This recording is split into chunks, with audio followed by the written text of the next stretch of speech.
Hello everyone, আজকে আমি একটা ফ্লোর প্ল্যান আপনাদের দেখাবো। তো এটা 20 ফিট চওড়া এবং 30 ফিট লম্বা একটি জায়গার উপর ফ্লোর প্ল্যানটি রেডি করা হয়েছে। তো আপনারা যদি ফ্লোর প্ল্যান করতে চান তো অবশ্যই আপনারা কমেন্ট বক্সে কমেন্ট করে আপনাদের জায়গার পরিমাণ উল্লেখ করবেন, কিংবা কত স্কোয়ার ফিট জায়গা আছে সেটা আপনারা জানাবেন। প্রায় 600 স্কোয়ার ফিটের জায়গার উপরে এই প্ল্যানটা রয়েছে এবং এতে কত খরচ হবে সেটা আমি ভিডিও শেষে বলবো। তো অবশ্যই আপনারা সঙ্গে থাকবেন। তো দেখছেন এখানে 20 ফিট চওড়া এবং 30 ফিট লম্বা একটা জায়গা রয়েছে।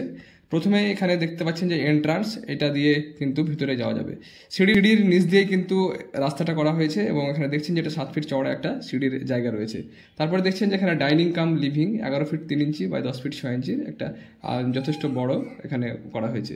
এবং এদিকে একটা বেডরুম রয়েছে 12 ফিট 3 ইঞ্চি বাই 11 ফিট 10 ইঞ্চি, এবং তার সঙ্গে আরেকটা এখানে বেডরুম রয়েছে 7 ফিট 6 ইঞ্চি বাই 10 ফিট 6 ইঞ্চির একটা ছোট বেডরুম। তারপরে এদিকে দেখছেন যে এদিকে একটা বাথরুম আলাদা করে করা হয়েছে এবং এদিকে একটা টয়লেট।